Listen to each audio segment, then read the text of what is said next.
il serait stupide de nier Dieu.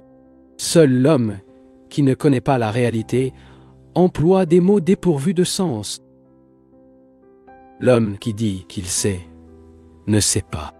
L'homme qui éprouve un moment de réalité, un instant n'a aucun moyen de communiquer cette réalité. Examinons cette question. Les hommes qui ont lancé la bombe atomique sur Hiroshima ont dit que Dieu était avec eux. Ceux qui ont volé de l'Angleterre pour détruire l'Allemagne ont dit que Dieu était son copilote. Les Hitler, les Churchill, les généraux ont tous parlé de Dieu. Ils ont une immense foi en Dieu. Fournissent-ils un service à l'homme? Vous donnez une vie meilleure. Ceux qui disent croire en Dieu ont dévasté la moitié du monde. Et le monde est plein de misère. En raison de l'intolérance religieuse, nous avons des séparations des personnes en croyant et en non-décrant, séparations qui conduisent à des guerres religieuses, ce qui indique que cela a un état d'esprit politique extraordinairement politique. Et le capitaliste a son compte chèque de graisse à la banque, le cœur insensible et l'esprit vide. Je ne ris pas. Cela ne rit pas, car il fait exactement la même chose. Ceux qui ont un cœur vide parlent aussi de Dieu. La croyance en Dieu sera-t-elle une puissante incitation à mieux vivre? Pourquoi avez-vous besoin d'encouragement pour mieux vivre? Votre incitation, bien sûr, doit être votre propre désir de vivre avec la pureté et la simplicité, ne pensez-vous pas? Si vous voulez une incitation, vous n'avez pas d'importance pour rendre la vie possible à tout le monde. Vous ne vous intéressez que votre incitation, ce qui est différent du mien. Et nous battons à cause de nos incitations. Mais si nous vivons heureux tous ensemble, non pas parce que nous croyons en Dieu, mais parce que nous sommes des êtres humains, nous aurons alors tous les moyens de production en commun afin de produire pour toutes les choses nécessaires. Par manque d'intelligence, nous acceptons l'idée d'une super-intelligence appelée Dieu. Mais ce Dieu, cette super-intelligence, ne nous donnera pas une vie meilleure.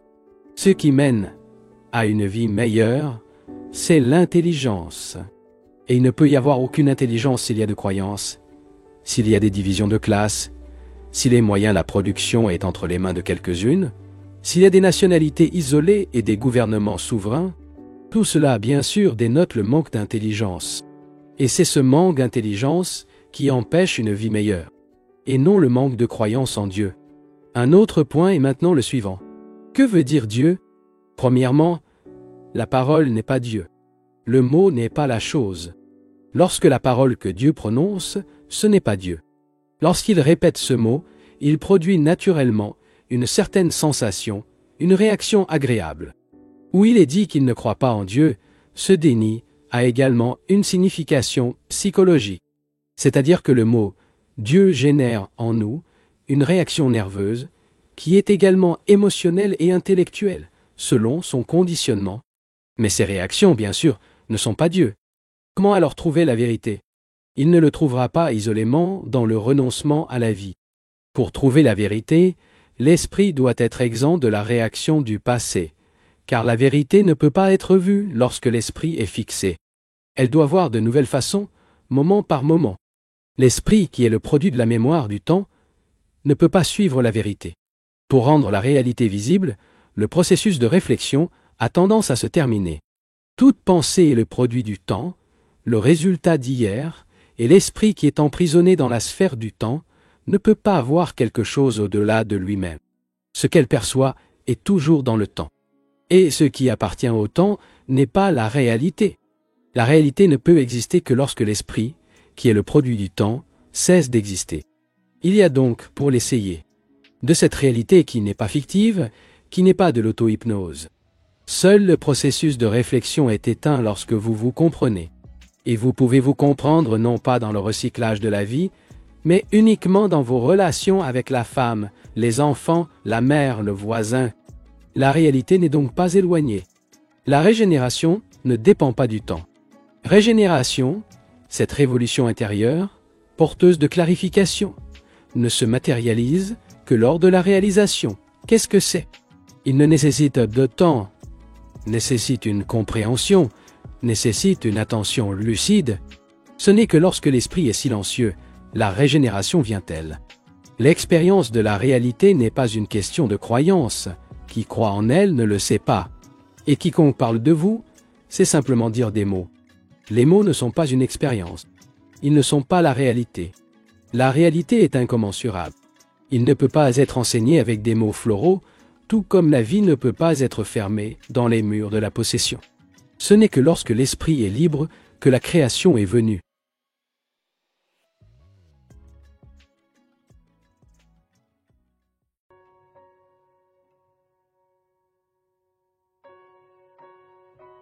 Il est tout à fait évident que la plupart d'entre nous sont intellectuellement confus.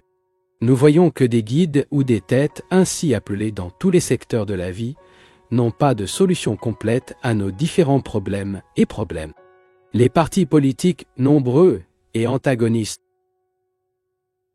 à droite ou à gauche, ne semblent pas avoir trouvé la bonne solution à nos dissensions nationales et internationales. Et nous voyons également le traitement socialement, une destruction complète des valeurs morales. Tout autour de nous semble se désintégrer. Les valeurs morales et éthiques sont devenues une simple question de tradition sans trop de sens. La guerre, le conflit entre la droite et la gauche semble un facteur constant et fréquent dans nos vies. Partout, vous voyez la destruction et la confusion. En nous, nous sommes complètement confus, bien que nous n'aimions pas l'admettre. Nous voyons la confusion en toutes choses, et nous ne savons pas ce que nous devons faire. La plupart d'entre nous, reconnaissant cette confusion, cette incertitude, veut faire quelque chose. Et combien plus confus nous nous trouvons, plus nous voulons agir avec impatience. Ainsi, pour ceux qui ont déjà reconnu qu'il y a de la confusion dans leur propre et autour d'elles-mêmes, l'action devient extrêmement importante. Mais si un homme est confus, comment peut-il agir? Tout ce qu'il fait, quelle que soit sa méthode d'action, doit être confus. Et cette action, naturellement et sans faille, entraînera plus de confusion. Quel que soit le parti, l'institution ou l'organisation qui appartient, jusqu'à ce qu'elle ne s'écarte pas de lui-même, la confusion, quoi qu'il fasse, produisent nécessairement un plus grand chaos. Que devons-nous faire alors? Qu'est-ce qui devrait faire un homme qui se sent sincère? Un désir sincère de dissiper la confusion en lui-même et autour de lui. Quel est votre premier devoir?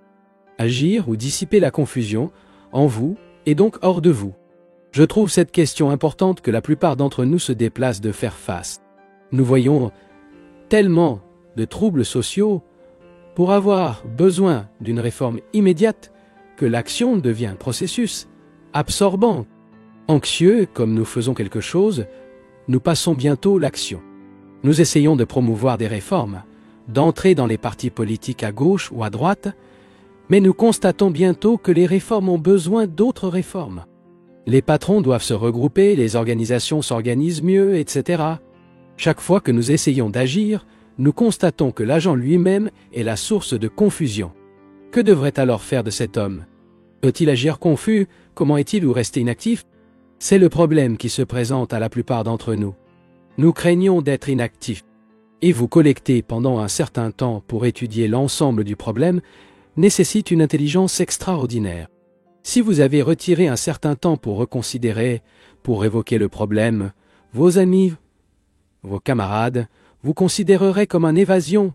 Vous deviendriez socialement inexistant, ce ne serait nulle part.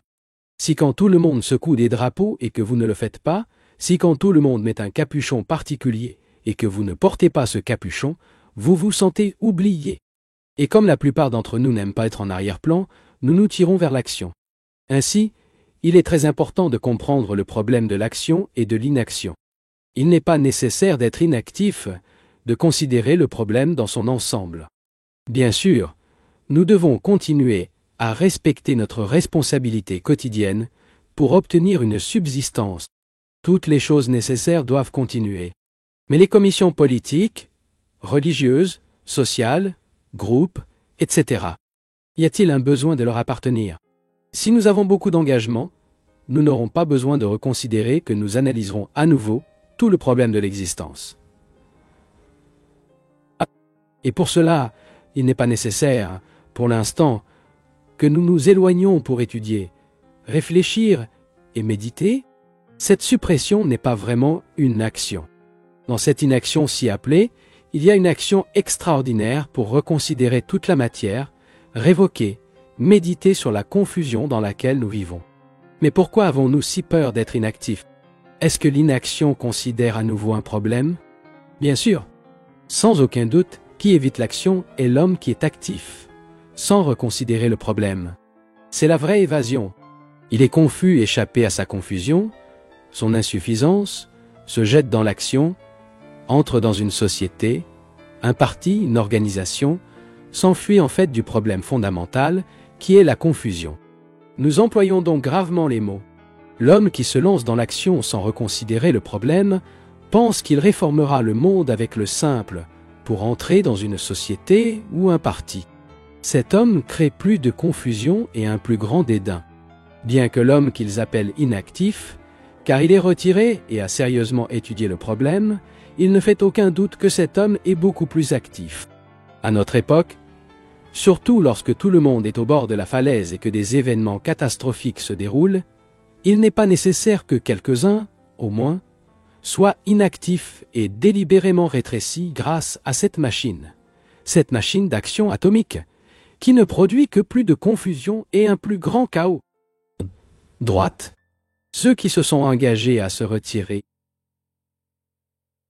et non à la vie, pas aux activités quotidiennes, mais à se retirer pour découvrir, étudier, explorer, étudier la cause de la confusion. Et, pour réaliser, découvrir, explorer, il n'est pas nécessaire de respecter de nombreux plans et régimes de ce qu'une nouvelle société devrait ou ne devrait pas être. Ces plans, bien sûr, sont inutiles du tout, car l'homme qui est confus et ne prend soin que de mettre certains plans en pratique provoquera une plus grande confusion. Par conséquent, comme je l'ai déjà dit, érodictif, ce qui compte le plus si nous voulons comprendre la cause de la confusion, c'est la connaissance de soi. Sans nous comprendre, il ne peut y avoir d'ordre dans le monde.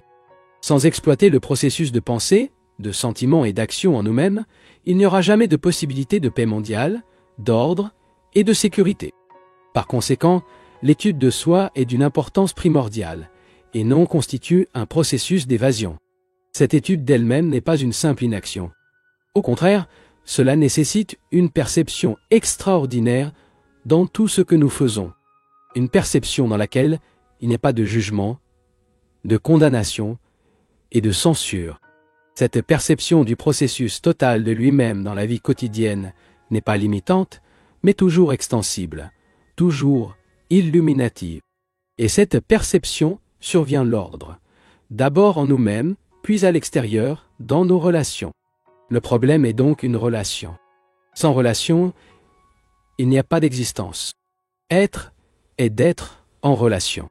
Si je n'utilise que des relations sans me comprendre, le trouble est augmenté et contribue à une plus grande confusion. La plupart des gens ne semblent pas réaliser ce fait, que le monde est mes relations avec quelqu'un d'autre. Et, avec un ou plusieurs, mon problème est mes relations. Ce que je suis, je projette. Il est évident que si je ne me comprends pas, chaque vie de relation n'est que la confusion et l'extension en cycle de plus en plus important.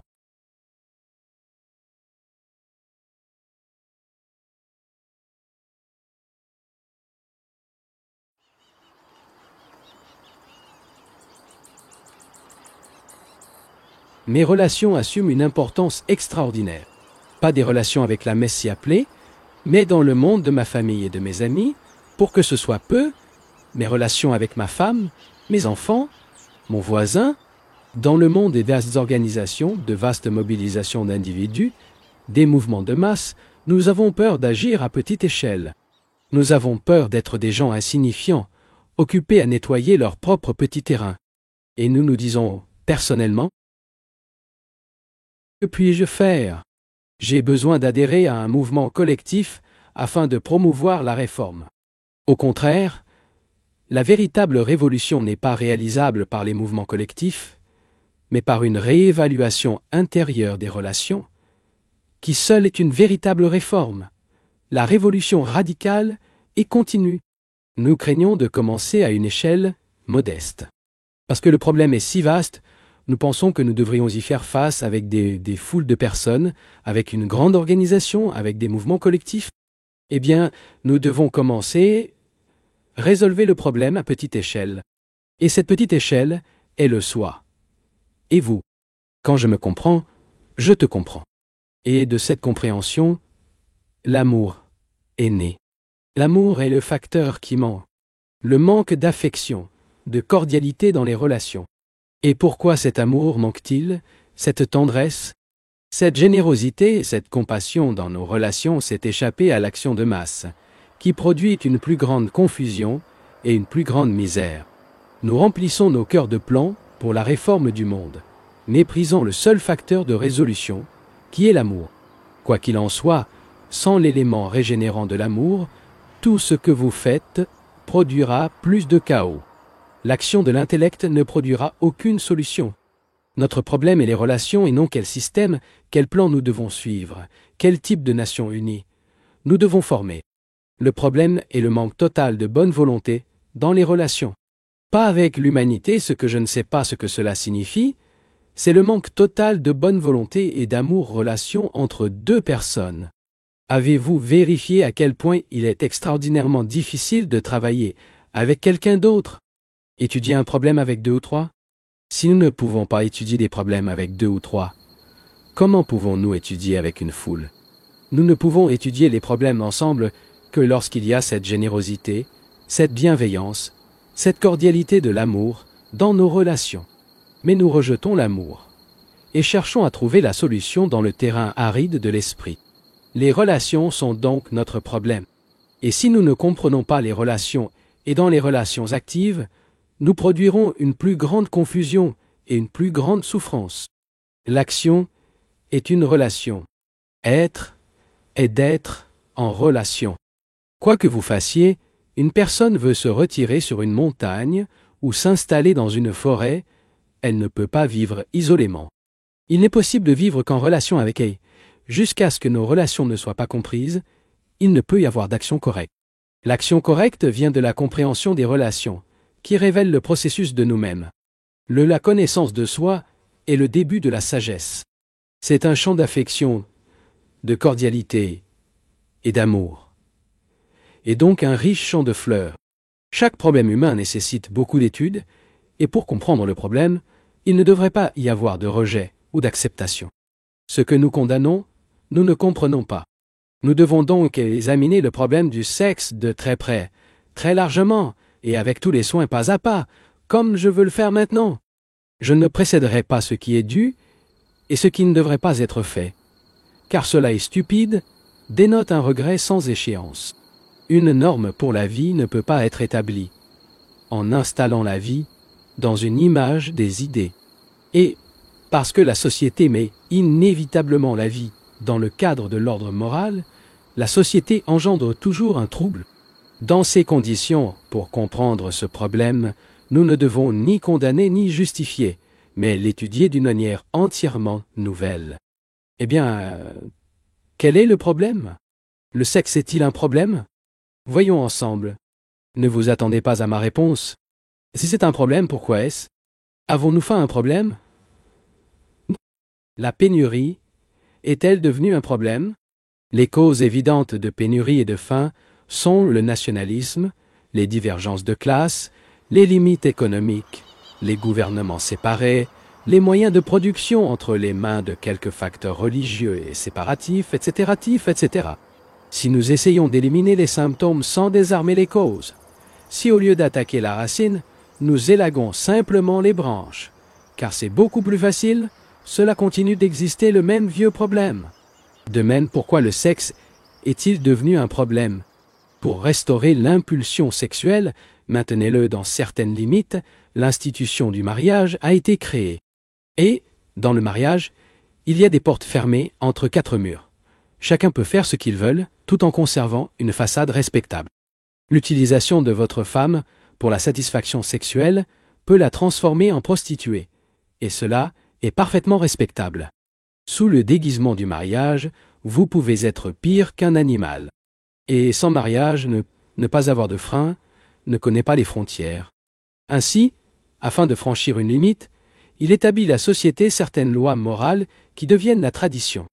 Et dans cette limite, nous pouvons être immoraux et ignobles à volonté.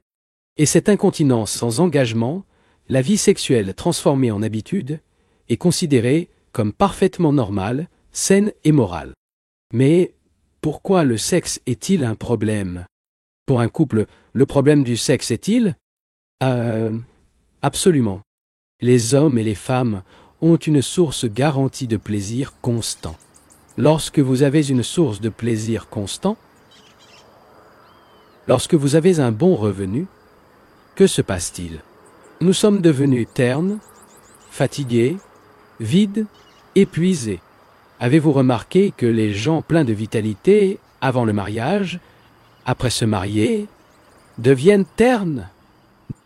Toutes les sources de vitalité s'y sont séchées. N'avez-vous pas remarqué cela chez vos propres enfants et filles?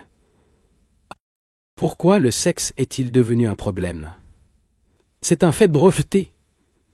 Que le plus intellectuel est, plus il est sexuel. Tu n'as pas remarqué ça? Et que plus il y a de sentiments, d'affabilité, d'affection, moins il y a du sexe. Parce que toute notre culture sociale, morale et éducative est basée sur la culture de l'intellect. Le sexe est devenu un problème plein de confusion et de conflits. Par conséquent, la solution du problème sexuel réside dans la compréhension de la culture d'intellect. L'intellect n'est pas l'instrument de la création.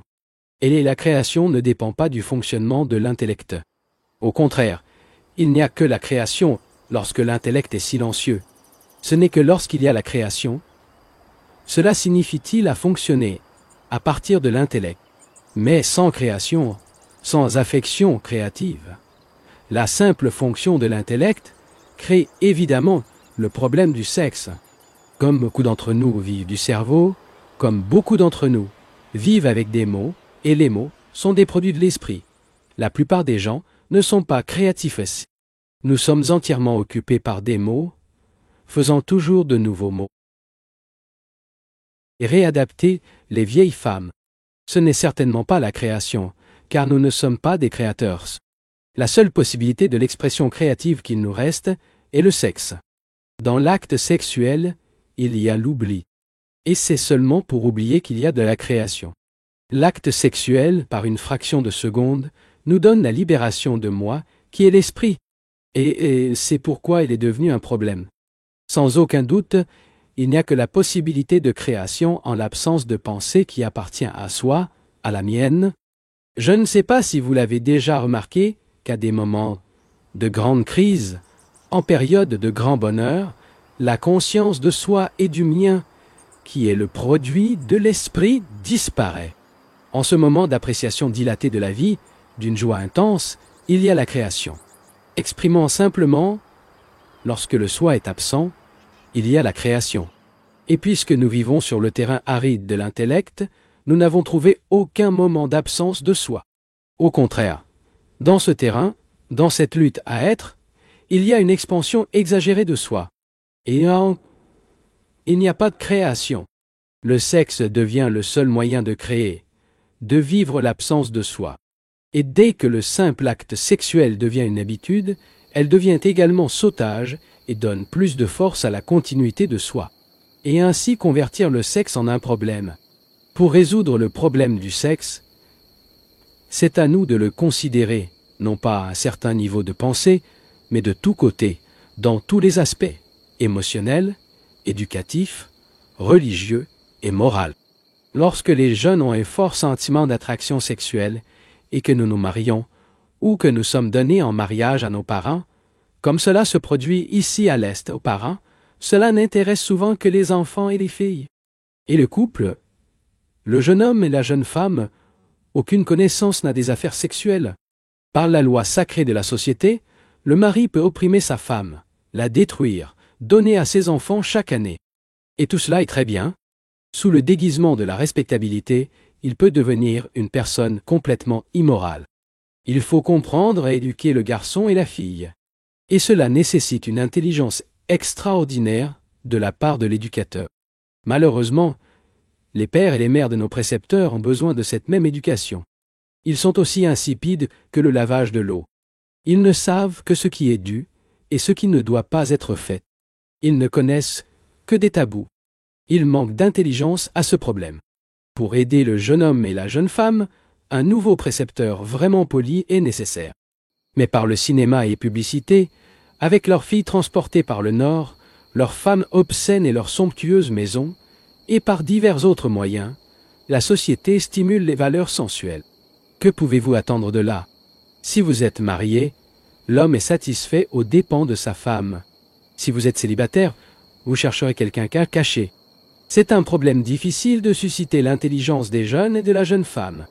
Partout où les êtres humains s'explorent pour le sexe, la propriété dans les relations et religieusement, il n'y a rien de même de créateur. Tout à fait le contraire. La méditation constante, les rites, les plus petits, sont des actes mécaniques purs avec certaines réactions. Mais ce n'est pas le créateur de la pensée, ce n'est pas un créateur vivant. Religieusement, nous ne sommes que des traditionalistes. C'est pourquoi il n'y a aucune enquête fructueuse sur la découverte de la réalité.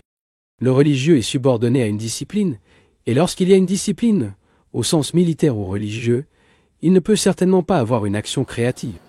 Par conséquent, cherche l'expression créative dans le sexe, orthodoxie, rite, discipline et dogmatisme, afin qu'il puisse être créatif. Et le problème du sexe ne sera plus aussi grand ou aussi dominant. Il y a un autre aspect de ce problème dans le sexe entre hommes et femmes. Il n'y a pas d'amour. La femme n'est utilisée que comme moyen de satisfaction sexuelle. Positivement, messieurs, l'amour n'est pas le produit de l'esprit.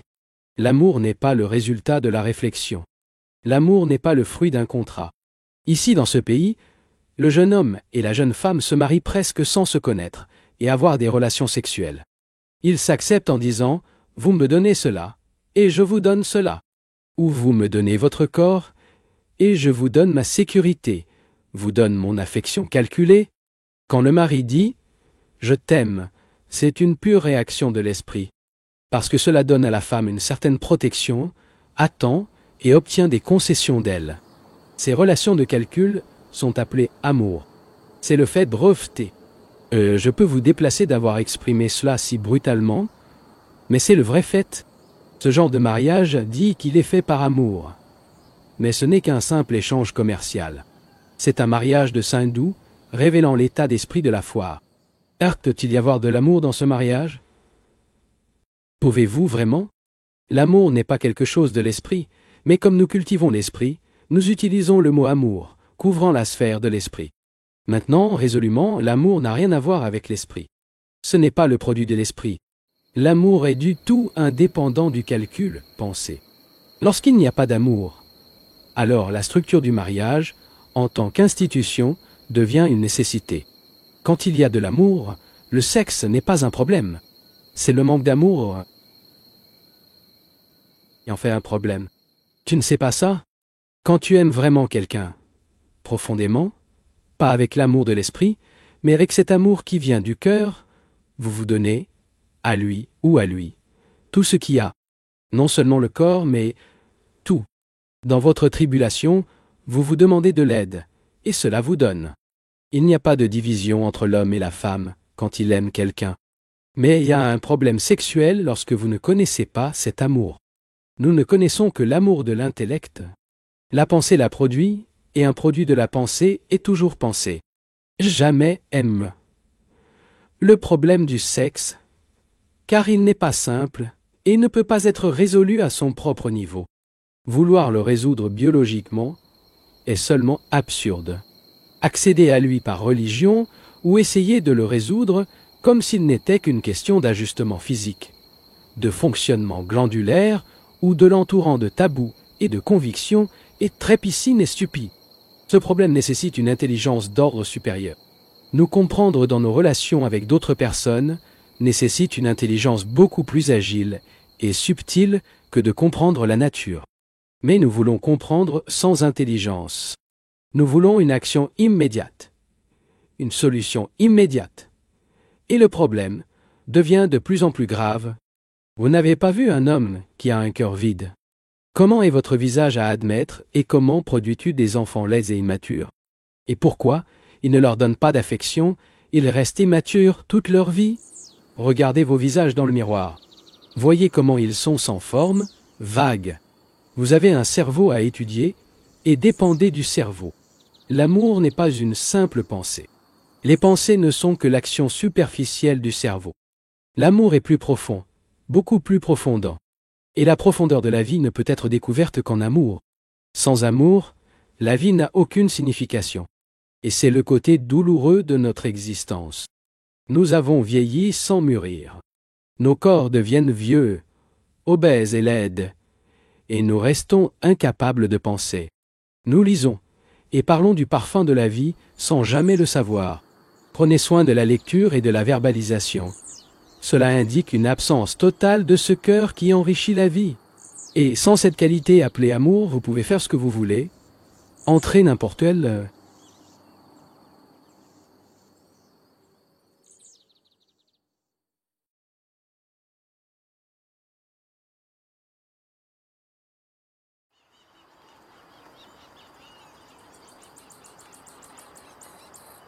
Toutes les organisations existent pour l'efficacité. Le bureau de poste est une organisation pour l'efficacité des communications. Mais lorsque le directeur du bureau de poste devient une sorte de tyran pour ses employés, le bureau de poste est converti en un instrument de pouvoir? Vous ne pensez pas? Le directeur général de la poste sur l'intérêt de l'efficacité des communications. Au moins, cela devrait s'intéresser. Son poste n'a pas été créé comme moyen d'exercer le pouvoir, l'autorité, comme moyen d'auto-enregistrement, tel qu'il est. Ainsi, chaque institution ou organisation est utilisée par les êtres humains non seulement dans l'intérêt de l'efficacité des communications, de la distribution, etc., mais aussi comme instrument de pouvoir. C'est ce que je désapprouve. Bien sûr, le bureau de poste, les transports urbains et divers autres services publics sont une nécessité dans la société moderne et devraient être organisés. La centrale qui génère de l'électricité nécessite une organisation minutieuse. Mais lorsque cette organisation est utilisée à des fins politiques, comme moyen de haut degré, comme moyen d'exploitation, l'organisation devient un instrument de capacité. Désormais, les organisations religieuses, telles que l'hindouisme, le catholicisme, le bouddhisme, etc., ne sont pas dans un souci d'efficacité et sont donc entièrement inutiles. Devenir des entités pernicieuses. Le prêtre, l'évêque, l'église, le temple constituent un énorme moyen d'exploitation. Ils vous explorent par peur, tradition, cérémonie.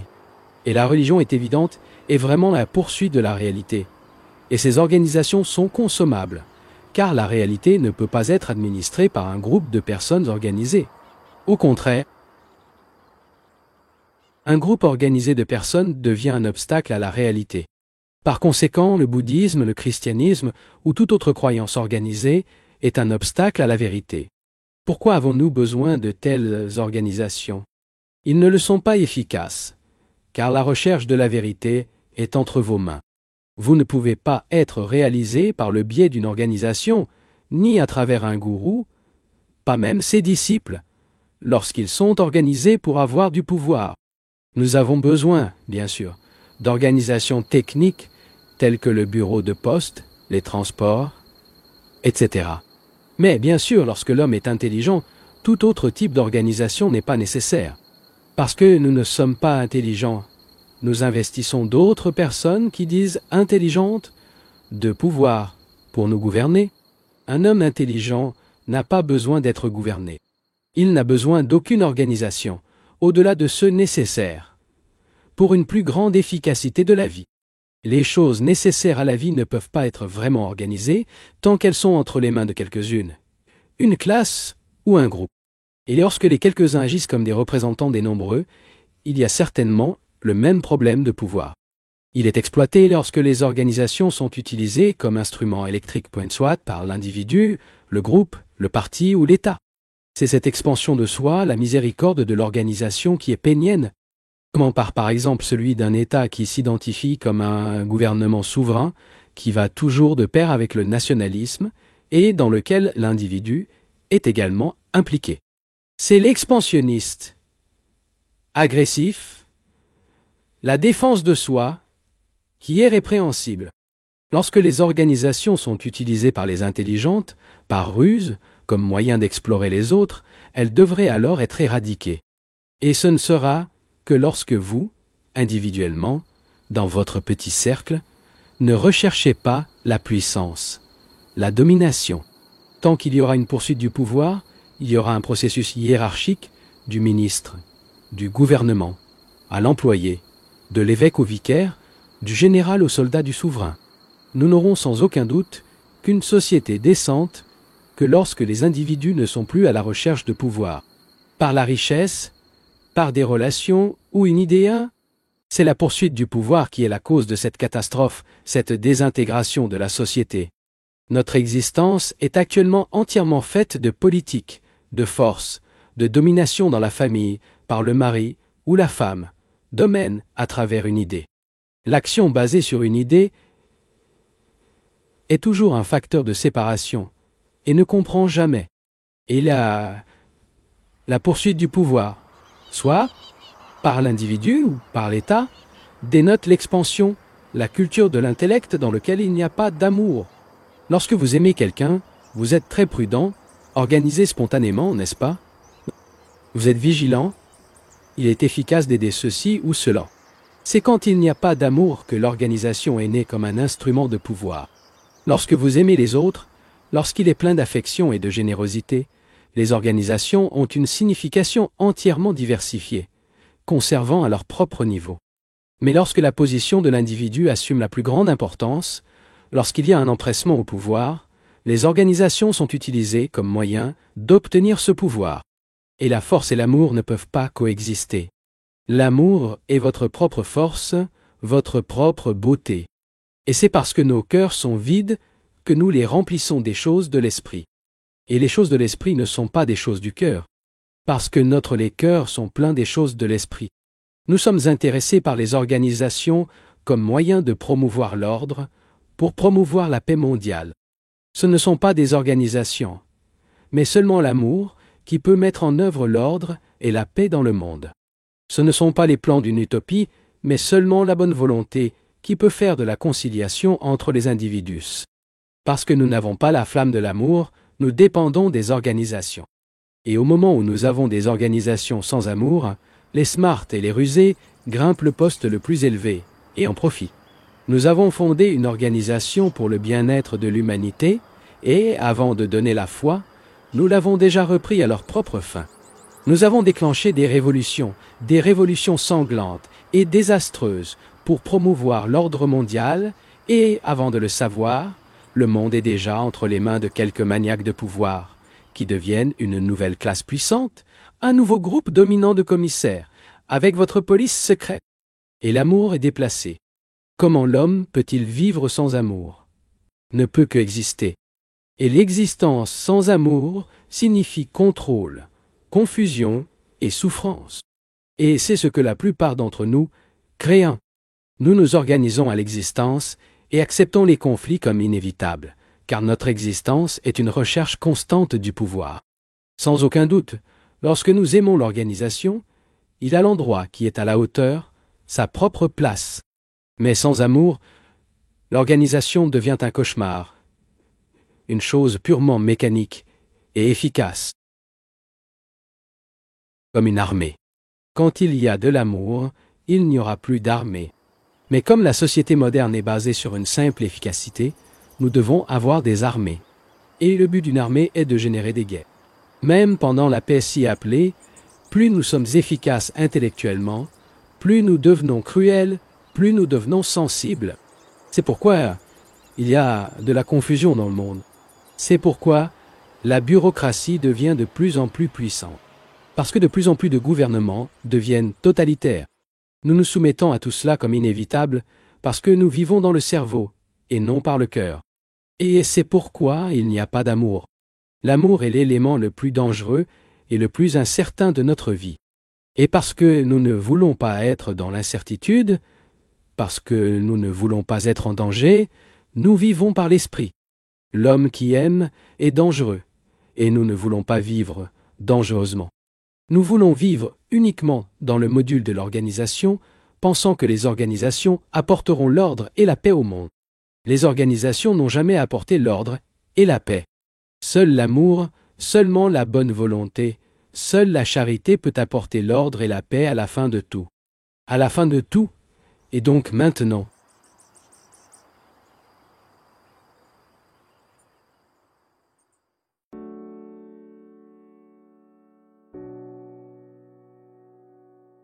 Parce que cela domine la femme ou l'homme.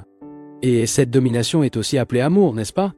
Lorsque son mari domine, la femme aime ça et considère l'affection. Et quand sa femme gouverne, le mari, il l'aime aussi. Mais pourquoi? Il indique que la domination fournit un certain sentiment d'une plus grande proximité dans les relations. Si ma femme me domine, je me sens très proche d'elle. Et si vous ne dominez pas, je pense que c'est indifférent. Il craint l'indifférence de la part de sa femme ou de son mari, par sa femme ou son homme. Vous êtes prêt à accepter quoi que ce soit tant que vous ne pensez pas que quelqu'un soit indifférent. Vous savez comment vous voulez être très proche de votre gourou. Vous êtes prêt à tout, pour sacrifier votre femme, la sincérité, tout, juste pour être proche de lui, parce qu'elle veut sentir qu'il ne vous est pas indifférent. Autrement dit, nous servons nos relations comme moyen de libre service. Bien que les relations ne nous montrent pas ce que nous sommes vraiment satisfaits. C'est pourquoi nous acceptons le domaine d'une autre personne. Lorsque ma femme ou mon mari me domine, cela ne révèle pas ce que je suis, étant une source de satisfaction. Si ma femme ne me maîtrise pas, si elle est indifférente et que je découvre ce que je suis vraiment, cela cause beaucoup de perturbations. Et que suis-je? Une entité vide, rigide et confuse avec certains appétits, et j'ai peur de faire face à tout ce vide. Alors j'accepte la domination de ma femme ou de mon mari, car cela me fait me sentir très proche de lui, ou je ne veux pas me voir comme moi. Ce domaine donne un sentiment de relation. Ce domaine génère de la jalousie. Si vous ne me maîtrisez pas, c'est parce que vous avez les yeux sur quelqu'un d'autre. C'est pourquoi je suis jaloux, car je t'ai perdu. Et je ne sais pas comment me débarrasser de la jalousie, qui est également dans le plan du cerveau. L'homme qui aime n'est pas jaloux. La jalousie est quelque chose du cerveau, mais l'amour n'appartient pas au cerveau. Et là où il y a de l'amour, il n'y a pas de domination. Lorsque vous aimez quelqu'un, ce n'est pas dominant. Vous faites partie de cette personne. Il n'y a pas de séparation, mais une intégration complète. C'est le cerveau qui sépare et crée le problème de domination. Pourquoi les communautés et les nations sont-elles soumises à un patron? Qui sont les communautés et les nations? Un groupe d'individus vivant ensemble? En d'autres termes, la société, la communauté, la nation. C'est vous, l'individu, dans vos relations avec un autre individu. C'est un fait breveté. Pourquoi cherchez-vous un patron? Vous le faites bien sûr, parce que vous êtes confus, n'est-ce pas? Un homme lucide et juste n'a pas besoin de boss. Pour lui, un patron est une chose moleste, un facteur de désintégration dans la société. Vous cherchez un boss parce que c'est déroutant, vous ne savez pas quoi faire, et vous voulez vous dire ce que vous devez faire, et cherche donc des méthodes de conduite sociale, politique et religieuse, aussi confus, à la recherche d'un boss, voir bien ce que cela implique. Si lors de la confusion, il cherche un patron pour vous sortir de la confusion, cela signifie qu'il ne cherche pas de clarté. Vous n'êtes pas intéressé par la cause de la confusion, mais vous voulez juste qu'il vous en sorte. Mais comme il est confus, il choisira un boss également confus. Vous ne chercherez pas un patron qui voit clair, car il vous arrive qu'il doit regarder sa confusion au lieu de le fuir. Il vous dira que la cause de la confusion est en vous-même. Mais ce n'est pas ce que tu veux, non? Vous voulez un patron qui vous retire de la confusion. Et parce que votre esprit est confus, vous en cherchez un qui est également confus? Comment l'esprit confus peut-il guider un autre esprit de la confusion? L'esprit confus doit avoir un guide déroutant. Par conséquent, tous les guides sont inévitablement déroutants, car nous les avons créés à cause de notre confusion. Il est très important de comprendre cela. En comprenant cela, vous ne chercherez pas un patron, mais vous deviendrez responsable de l'élimination de votre confusion. Et seul l'homme confus, qui ne sachant pas agir, cherche un patron pour l'aider à agir. Mais le patron est également confus. Et c'est pourquoi les chefs sont un facteur de désintégration dans nos vies.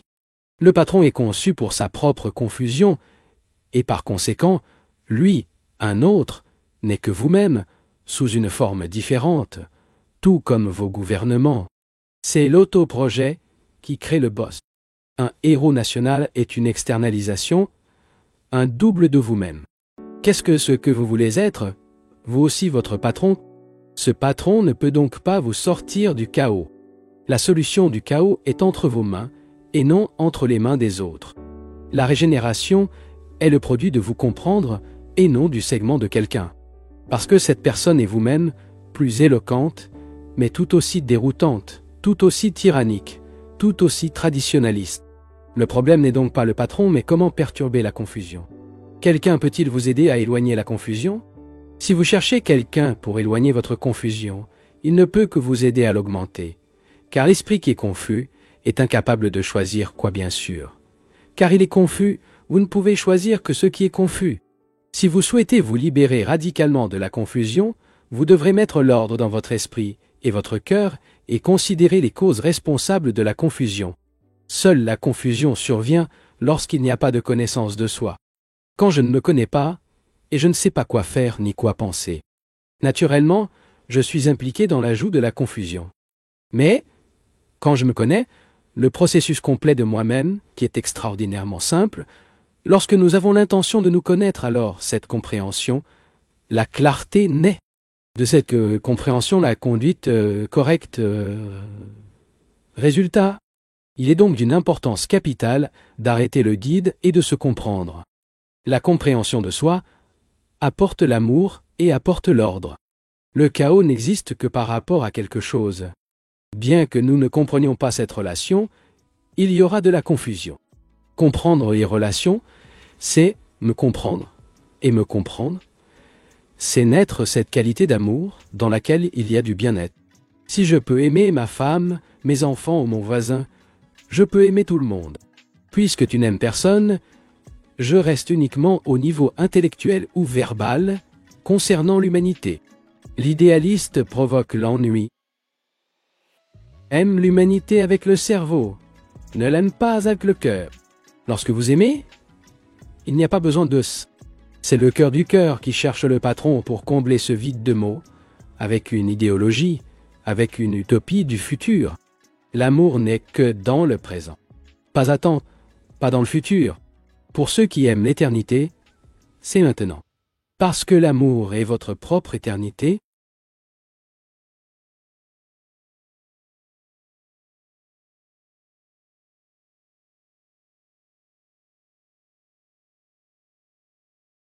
Mon ami, aller jusqu'au bout n'est pas rien. Cela montre que tu t'es soucié suffisamment pour aller au-delà de la surface. Si cela t'a touché d'une quelconque manière, abonne-toi, commente ta ville et ton pays, et partage avec quelqu'un qui pourrait bénéficier de ces idées. Merci, une grande accolade, et à très bientôt.